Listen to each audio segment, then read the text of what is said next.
Malappuram വാഴിയൂർ panchayat പ്രസിഡന്റിനും vice പ്രസിഡന്റിനും നേരെ ചെങ്കൽ മാഫിയയുടെ ആക്രമണമുണ്ടായതായി പരാതി. കോഴിക്കോട് ബീച്ച് ആശുപത്രിയിൽ കഴിയുന്ന ഇവരുടെ പരാതിയിൽ വാഴക്കാട് പോലീസ് കേസെടുത്തു.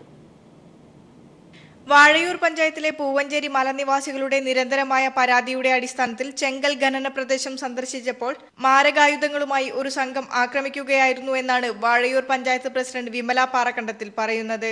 ചെങ്കൽ ഖനനം നടത്തുന്നതായിട്ട് ബന്ധപ്പെട്ടുകൊണ്ട് പരാതി കിട്ടിയതിന്റെ അടിസ്ഥാനത്തിലാണ് ഞങ്ങൾ അവിടെ എത്തിപ്പെട്ട സമയത്ത് ഞങ്ങളത് നിർത്തിവെക്കാൻ പറഞ്ഞ സമയത്ത് മാഫിയകളാണ് അതിൻ്റെ പിന്നിലുണ്ടായിരുന്നത്. അവർ വ്യാപകമായ രീതിയിലുള്ള അക്രമം അഴിച്ചുവിടുക ചെയ്തിട്ടുള്ളത്. ഞങ്ങൾ ഇന്നെ തള്ളി മാറ്റി ഞാൻ താഴെ വീണു. അതിൻ്റെ ഭാഗമായി തന്നെ വൈസ് പ്രസിഡന്റിനെ കൈക്കോട്ടുകൊണ്ട് കാലിനൊക്കെ അടിച്ചു.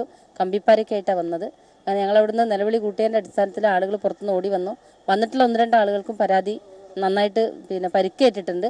കോഴിക്കോട് ബീച്ച് ആശുപത്രിയിൽ കഴിയുന്ന ഇവരുടെ പരാതിയുടെ അടിസ്ഥാനത്തിൽ വാഴക്കാട് പോലീസ് കേസെടുത്ത് അന്വേഷണം ആരംഭിച്ചിട്ടുണ്ട്. News bureau, Kozhikode.